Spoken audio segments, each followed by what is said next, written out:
Did you just finish AdHoc Studios Dispatch and now you've got a hole in your life where the Z team used to be? If you love that mix of high-stress resource management and superhero workplace drama, I've got you covered. Here are the 10 best games to play next. If the narrative meets strategy loop of Dispatch had you hooked, This Is the Police is your closest match. Instead of capes, you're the chief managing cops staring at a city map to deploy officers based on stats.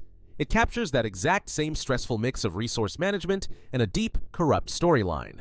Switching from a modern desk to a medieval throne, yes, your grace captures that same feeling of weighing heavy consequences. You aren't dispatching heroes, but you are dispatching resources to desperate petitioners. Every turn, someone wants your gold, and saying no has heartbreaking narrative ripple effects for your family and kingdom. For those who just want to focus on the tactical map screen, 911 Operator strips away the comedy for pure simulation. This is the raw dispatch experience. You're staring at a real-world city map, taking emergency calls, and routing units. No banter here, just the high-pressure test of prioritizing life-or-death situations. If you missed hanging out with the Z team between missions, Marvel's Midnight Suns perfects the superhero roommate vibe. While combat is tactical, half the game is a social sim where you manage friendships with Blade and Ghost Rider. It captures that specific dispatch charm of seeing powerful heroes dealing with mundane problems. Taking the office politics of dispatch to the national stage, Suzerain is the ultimate test of decision-making. You play a president, but the dispatching happens entirely through text and dialogue choices.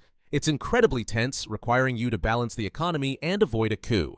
If you love the tough calls, play this. Moving the perspective to a military tent, Radio Commander limits your info just like a real dispatcher. You don't see the action, you only hear it. You issue orders to troops in Vietnam based solely on radio reports and a map. It masters the anxiety of being the guy in the chair.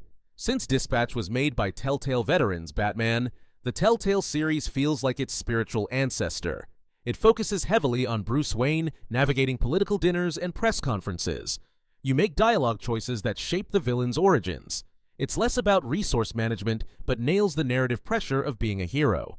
Embracing the chaos of a high-stress desk job not for broadcast puts you in a TV control room. Instead of heroes, you're dispatching camera angles and censoring swear words on live TV. It shares Dispatch's satirical humor, where your split-second editing choices shape public opinion and a wacky political story. Keeping with the theme of supernatural beings in mundane jobs, The Wolf Among Us is a noir masterpiece. You play Bigby Wolf, Sheriff of Fabletown, acting as a dispatcher of justice for fairy tale creatures hiding in New York. It's got that gritty comic book art style and focuses on maintaining order. Finally, stripping the genre down to its most brutal elements, Papers, Please proves how intense paperwork can be. You are a border inspector dispatching decisions on who enters the country. You must spot discrepancies while managing a ticking clock and your family's starvation. It's the ultimate desk job simulator. And that's the list. Whether you want the stress of Papers, Please, or the heroics of Midnight Suns, there's something here for every Dispatch fan. Which one are you picking up? Let me know in the comments, and I'll catch you in the next one.